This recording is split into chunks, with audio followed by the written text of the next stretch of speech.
big fan of orchids. They can, they're pretty hardy.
Same feature usually. So I think, well, actually no, because you don't normally sit there. You can take the C, that brown one right there. I think is fine. Okay. For bell work today, we've got 2 questions. Rudy. So what is like we did yesterday? Find the exact value of tangent 75 using your sum and difference formulas. And then an ACT question. I think this was from the 2014 ACT.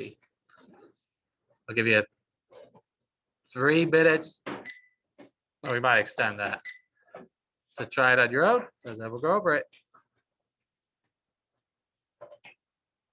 Let's drop. How do I get this to?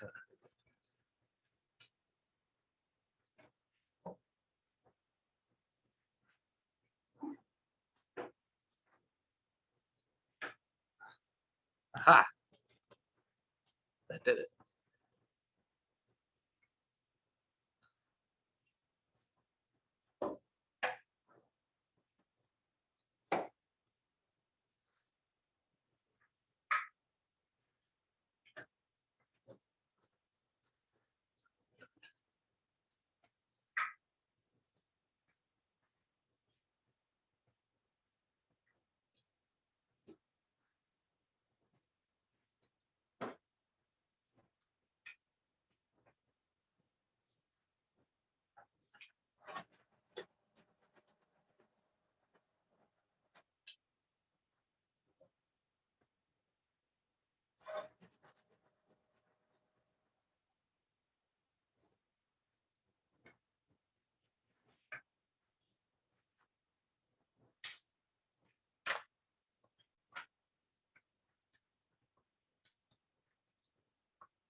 All right, do we need more time? Yeah, okay. That's fair.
Okay.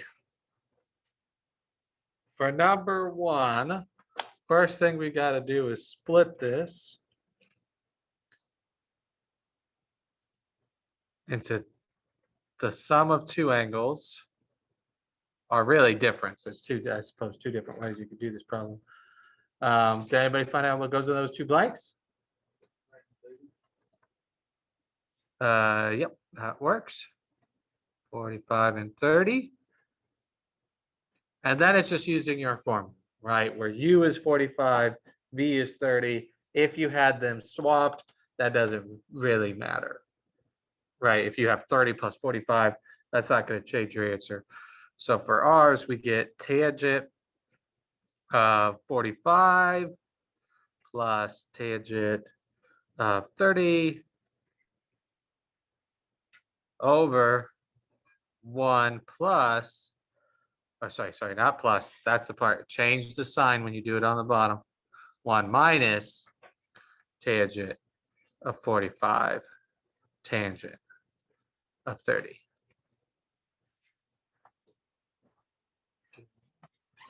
So again, you split it into two angles that are on the unit circle, like 45 and 30, and that's just rewriting the formula. So you go to your formula page. Every time you see a U, you put 45.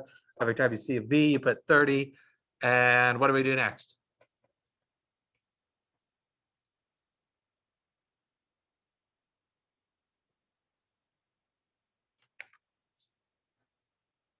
Yeah, you find out what all those answers are. What is the tangent of 45? What is the tangent of 30? And to do that, again, you could use a unit circle, a tangent unit circle to get those answers really quick. 45 is just 1. 30 is the square root of 3 over 3. So we get 1 plus square root of 3 over 3 over 1 minus 1 square root of 3 over 3.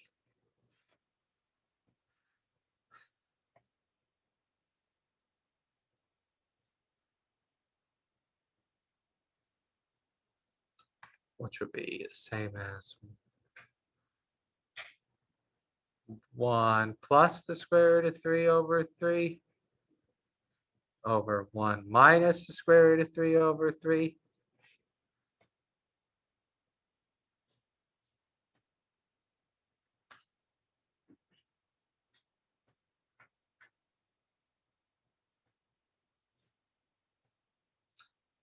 And then generally, we don't like leaving stuff with fractions within fractions. So how can I get rid of this divided by 3? Well, multiply the top by 3 and the bottom by 3. I ran out of room. I knew I was debating whether or not I should use this space, and I thought, nah, we got this. 1 plus square root of 3, or sorry, not 1, just multiply that by 3. 3 plus square root of 3 over 3 minus square root of 3.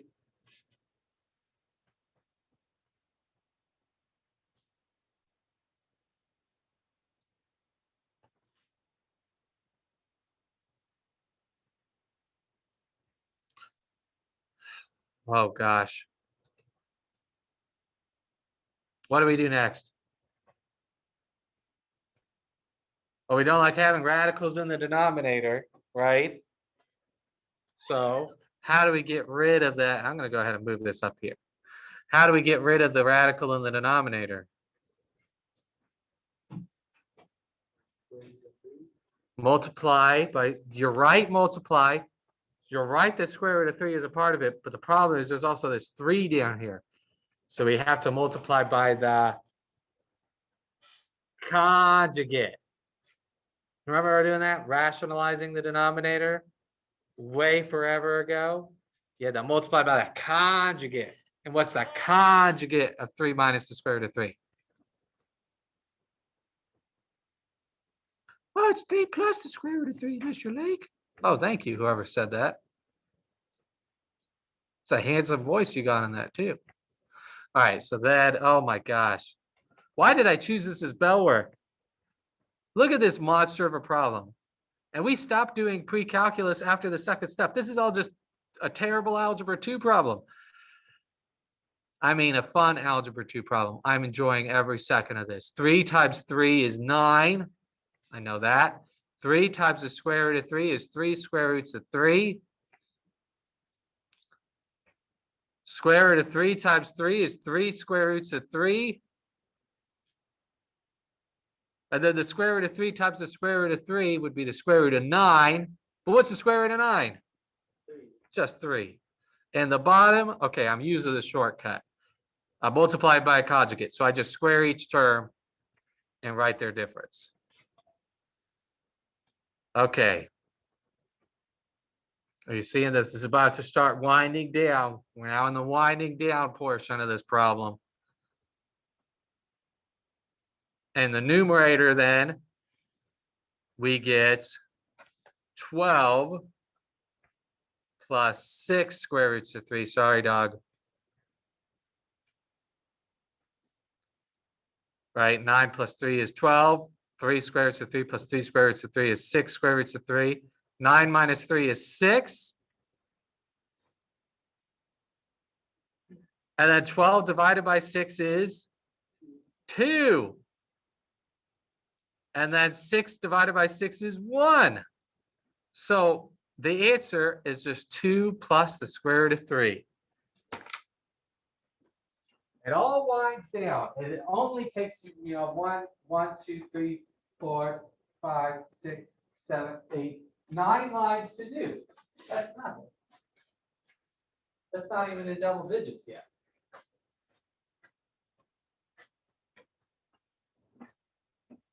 And I believe that's what you all got in 3 minutes, right? It was 2 plus the square root of 3. Good job, everybody. That was definitely enough time. Really, though, to be honest, if you got this step, and this step, that's what I want. That's the pre-calculus steps. The rest of this is just remembering your algebra 2 skills. Okay, now let's take a little brain break with this fun ACT problem. Circle of graph below shows distribution of registered voters at age for community. Registered voters are randomly selected for the distribution to be called for jury duty. What are the odds? And this is the most important line in here. In the age range, not in the age range. That the first person called for duty is 25 to 35. So again, they tell you how to set up the problem right there. In the range, not in the range.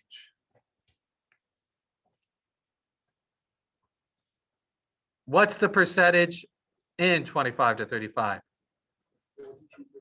42. What's the percentage not in 25 to 35? 58. That's not one of the answers, but why? There's one more step. What do we got to do? Simplify. Divide by 2, 21 to 29. Isn't that nice? They always, I feel like, have one of those in there where they tell you odds or probability or whatever, but then they tell you it's blank, colon, blank. Ignore everything else. Focus in on the blank, colon, blank, and just plug in your numbers there and simplify. Yeah, those problems will always look more complicated than they are, but really it is a plug into formula simplify problem. It's just they give you the formula in the instructions. Questions on 43? And what would that be? 43 out of 60? That'd be a question you'd want to get right on average if you're shooting for, okay, this isn't adjusted to the bell curve, but approximately like a 27 on the ACT.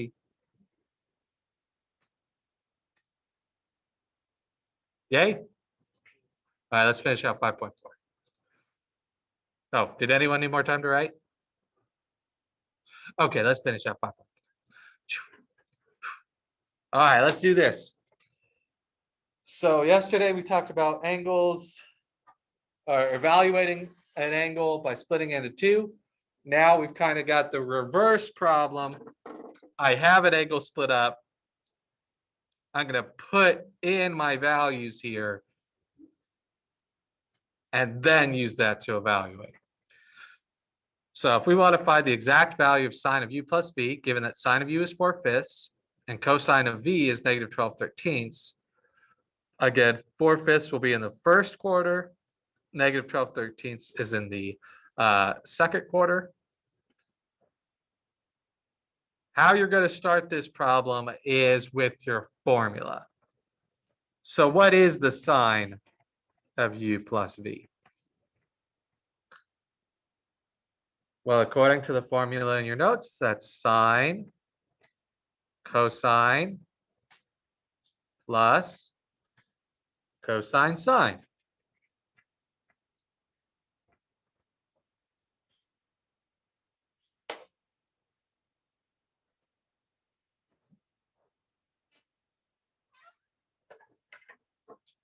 The next thing we would normally do now is turn to our unit circle to get those answers, right?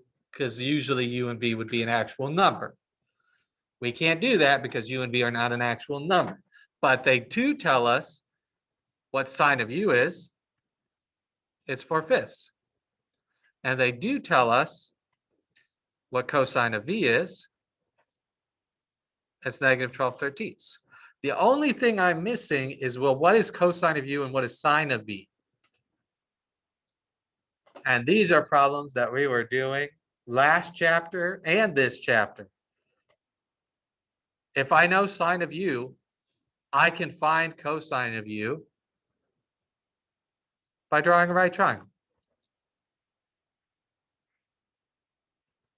This is angle u. The sine of u tells me opposite over hypotenuse, right? So then I would know opposite u, this side of my right triangle, is 4.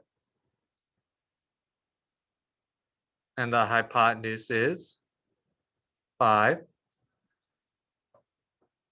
And then I could do the Pythagorean theorem to get the last side. But really, hopefully, you don't need to do the Pythagorean theorem. What's the last side? 3. This is a 3, 4, 5 triangle. So then the cosine of u would be adjacent over hypotenuse, right? It'll be 3 over 5.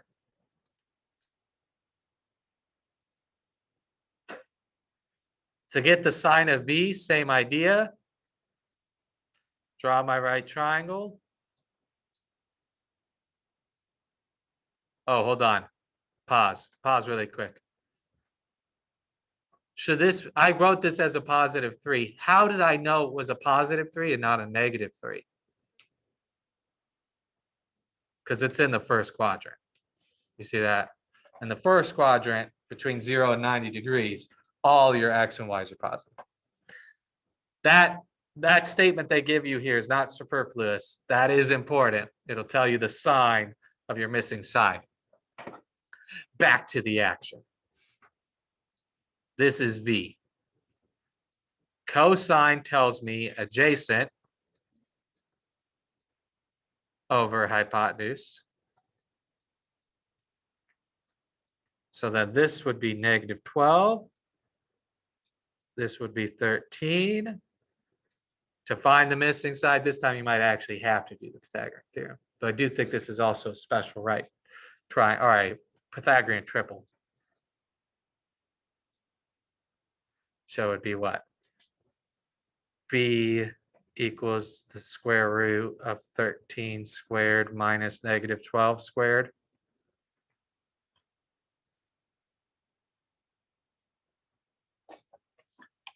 Say there. Which is 5. That is a Pythagorean triple. 5, 12, 13 triangles.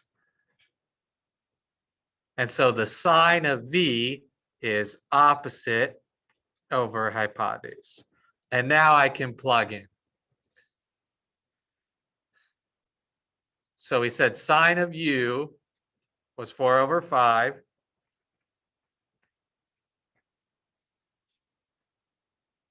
cosine of V is negative 12 over 13 plus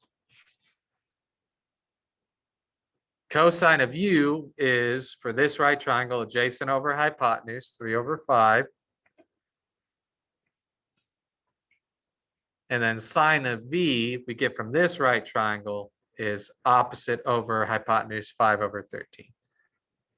I did it again, Mr. Lake, you silly goose. I wrote this as a positive 5. How did I know it was a positive and not a negative 5? Because it was in the second quadrant, right? 90 to 180 degrees. And in the second quadrant, y is positive, x is negative. Okay. You know what the nice thing about AP Calculus is? In AP Calculus, you're done. You don't have to do any more to this problem because we know you know how to do the math at this point. You know what the problem with pre-calculus is? We still have to keep going and actually do all this stupid algebra stuff. All right, so that's negative 48 over 65 plus 15 over 65, which is negative 33 over 65. I feel like that's a good turning point in math when you get tired of doing the tedious stuff. Because for most people, you know, you ask about math, they're like, oh, I understood math until they put letters in it, right? That's the easiest, that's the fun stuff. Having to just do arithmetic, whatever. I don't want to do that. Multiplying, getting common denominators, that's yucky math.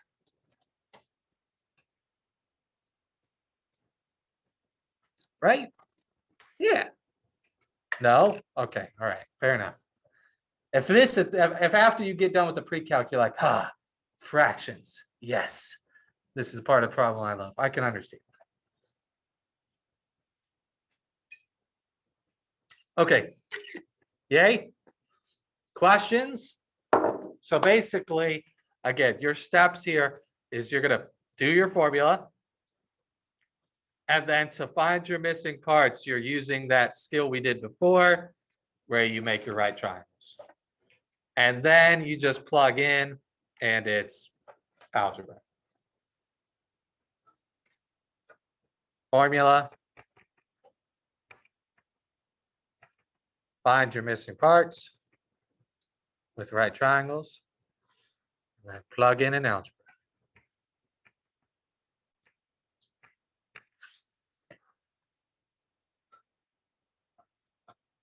Think you can do that? Okay. Well, let's see. Let's put your money where your pre-calculus skills are. Can I clear this? Anybody need more time to write? Okay, your turn. By the way, 12, 13, 3/5. These are both Pythagorean triples. You don't have to do the Pythagorean theorem if you don't. What is this equal sign here? Who put that there? Lucas? That's a 0. All right, I'll give you 3 minutes to try this on your own. We'll see. Maybe we need more time than that. And then we'll go over it.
All right, we're about halfway. I'm gonna walk around.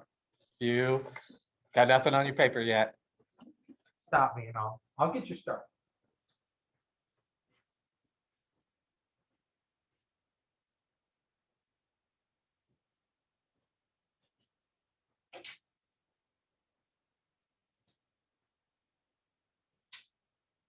Oh, you're due. Okay. Try it.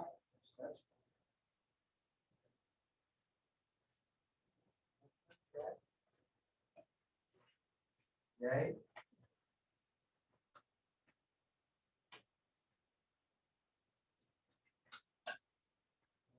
Yeah.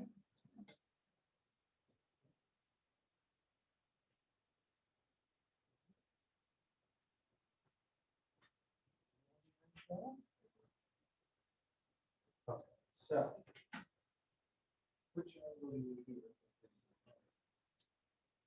And then that would be the opposite.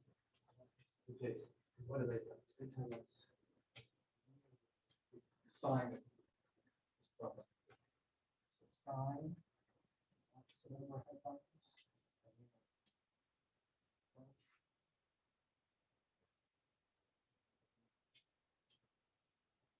so to find sine of b, we have to use the other. So we draw another right. Yes.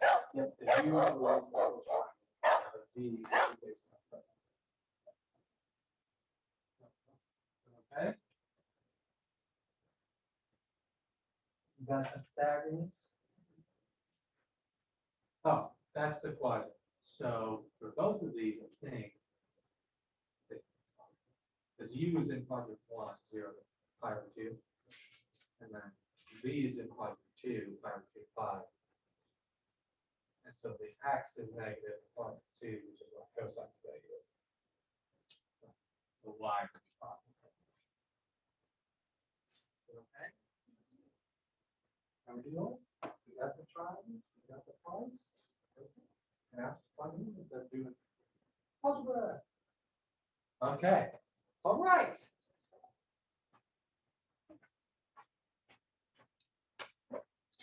Okay. Who wants to start? Oh my gosh. Who wants to start us off?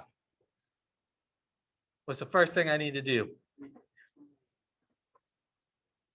Okay. All right. You're a rebel too. The first thing is the formula. Okay. You can do the triangle first. It looks like that's what most people started with anyway. That's fine. We'll do the triangle first. So I've got a triangle U and a triangle V. For U, we know opposite and hypotenuse. So we know 12 and 13. How do I find the missing side? And what does it come out to be? 5. Yeah, this is a Pythagorean triple. 5, 12, 13 triangle. Or if you do 13 squared minus 12 squared, you get 25. Square root of 25 is 5. All right, very good. All right, let's continue the snake then. Hayden, how do I find, okay, for cosine, what does that tell him? Oh, sorry, Jacob. Sorry, Hayden. Back to Jacob. Jacob, is this 5 positive or negative? That's a good question. Well, u is between 0 to pi over 2, right? So u is in this quadrant. And this quadrant is our x value here, positive or negative. Hot dog. Hayden, back to you. Okay. Cosine, what does cosine tell me? So then this is -3. This is 5. How do I find the opposite side? So it comes out to be 4. Okay, very good. But Hayden, is this 4 positive or negative? It's now between pi over 2 and pi. So this is in quadrant 2. And is our y value in quadrant 2 positive or negative? It is positive. Very good. All right. Mariah, so they stole the second step. What's the first step? What's the formula for cosine of u plus cosine of v?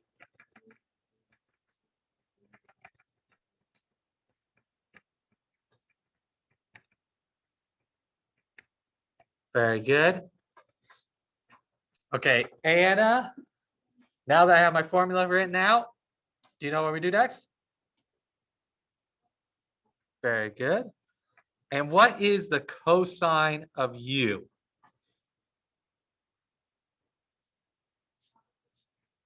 Yep, adjacent over hypotenuse is cosine, so 5 over 13. Cosine of v was given, -3 over 5, minus. Sine of u was given, that's 12 over 13. Okay, who's next?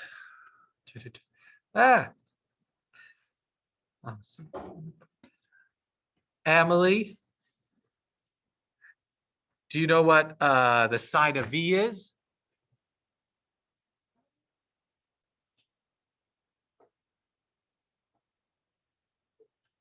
First, tell me sine is which two sides? And so if we use our triangle for v, then 4 over 5. Very good. Thank you. All right, and then I won't call anyone for the algebra stuff because I'm going to assume you all know how to do it.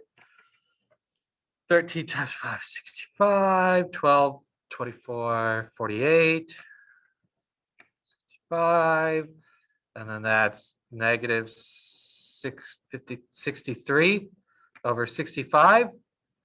Did I do anything wrong? Is that okay? Yay.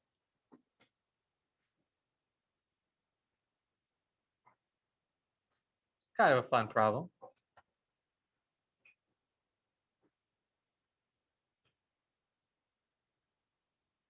All right, questions about the guided practice?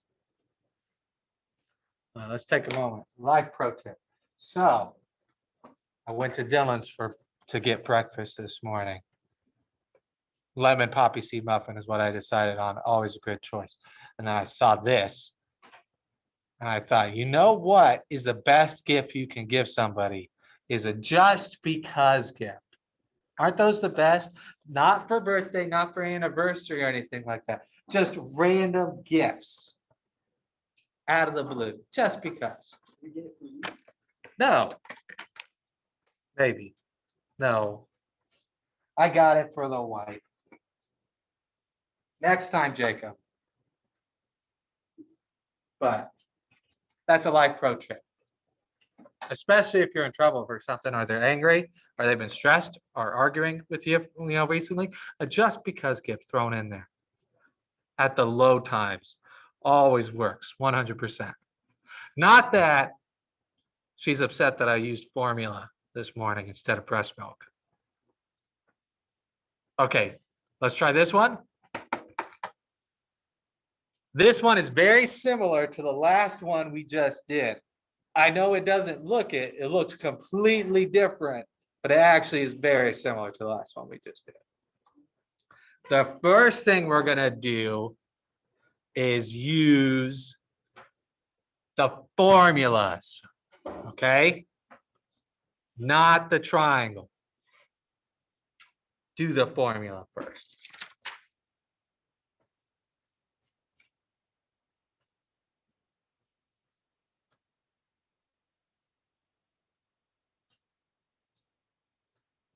I think we're going to take this piece by piece. So I'm going to give you, I'll give you 30 seconds just to write out the formula.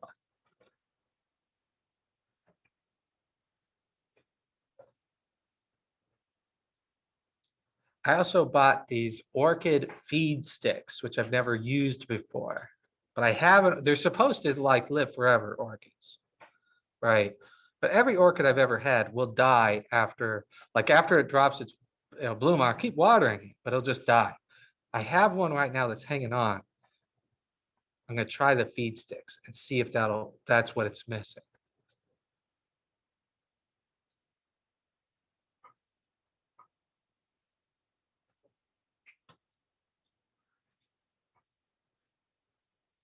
Okay, if you did this correctly, you should have cosine u,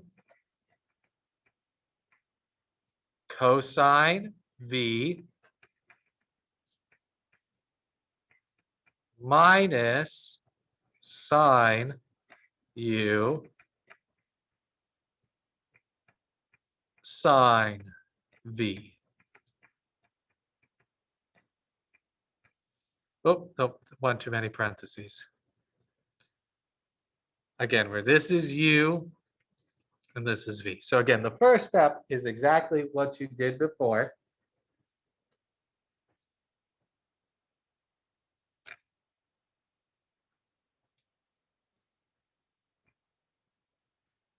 And the second step is exactly what you did before. To get the cosine of arctan, I'm going to draw a triangle.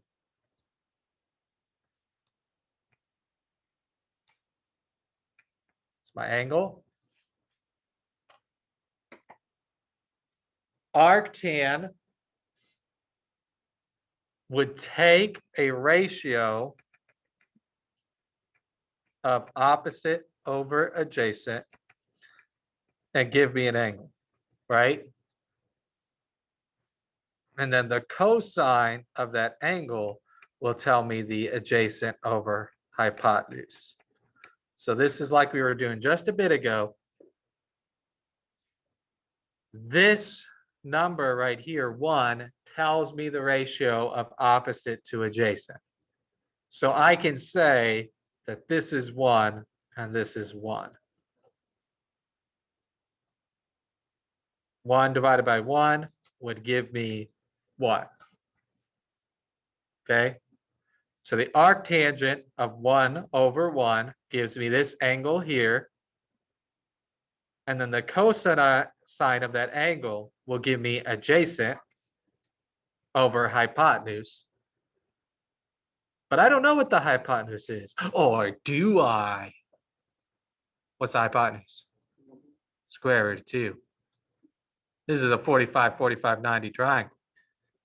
You can also do the Pythagorean theorem, right? 1 squared plus 1 squared is 2, and then square root of 2. So my answer for this first part is 1 over the square root of 2.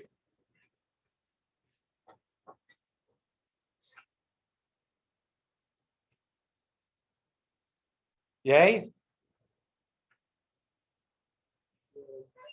What is the cosine of arc cosine of x?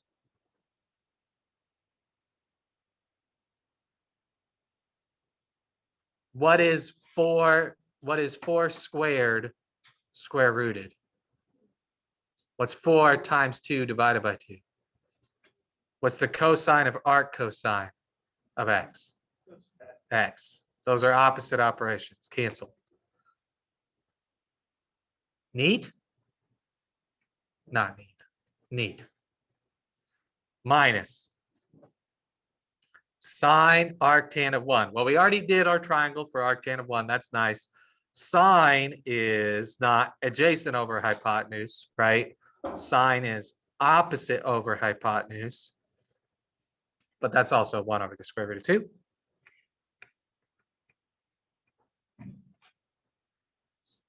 Okay, now here's the part where this problem actually gets a little bit different and harder than before. Sine of the arc cosine of x. Those aren't opposite operations. Well, then in order to find it, I have to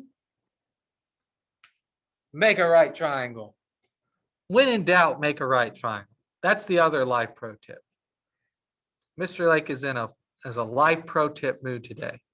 If you ever have a problem and you're not sure how to solve it, make a right triangle. Works about 20% of the time. All right, arc cosine would tell me adjacent over hypotenuse, right? In order for that answer to be x, the adjacent side would need to be x, and the hypotenuse would need to be 1. That x divided by 1 is x. Yay? How do I find the missing side over here?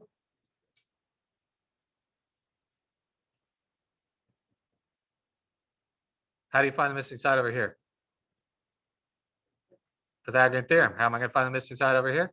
Pythagorean theorem. So this side over here will be the square, will be, let's call it A. Ugh, I don't want to call it A. Let's call it A for now. So it'll be A squared plus X squared is 1 squared, right? Then A squared would be 1 squared minus X squared, which is really 1 squared is just 1. So A is the square root of 1 minus X squared.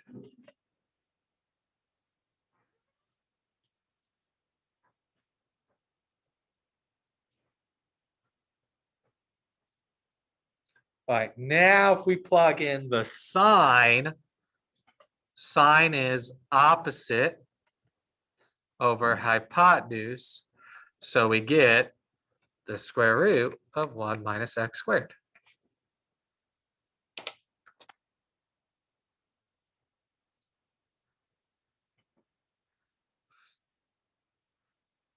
Yay. Which is, you can rewrite this as X over the square root of 2 minus the square root of 1 minus X squared over the square root of 2.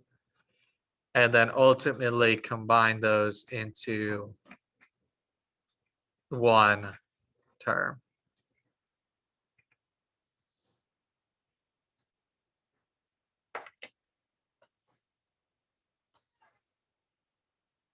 So again, this problem looks harder, and it is harder, but it's the same steps. You're gonna write your formula. You're gonna draw right triangles to find missing information. You're gonna plug in, and then you're gonna simplify. And again, the answer for this one is an algebraic expression of X. So your answer will just be some formula with X in it.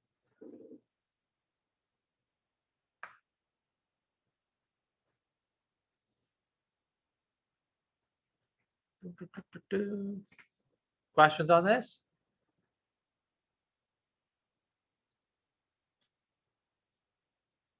I debated whether or not to put this problem on there. This is really, if you've got this, I think you've mastered 5.4. Okay. All right, so there's more examples, again, where you would use your formula, solve, use your formula, solve, that we don't have time to get to. But if you would like to, there are in the book. But for pretty much everything you're doing here, you're using your formula and then using a right triangle to find any missing information.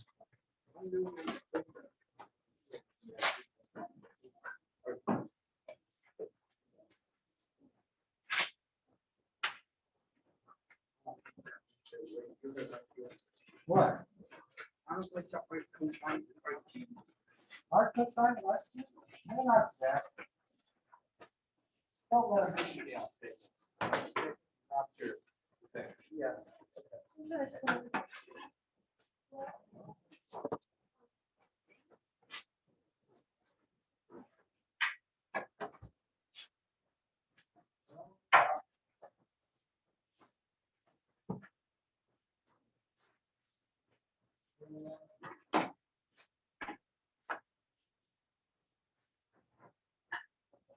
Howdy.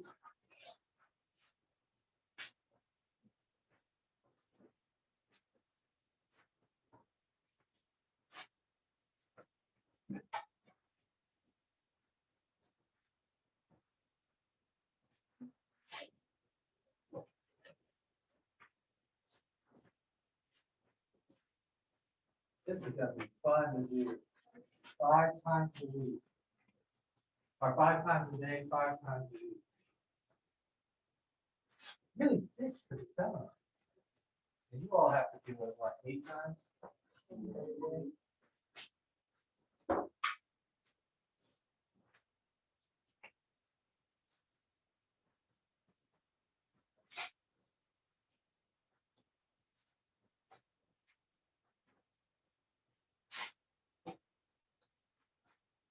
I should pre-cut them. That's what they say. You pre-cut them, that makes it easier.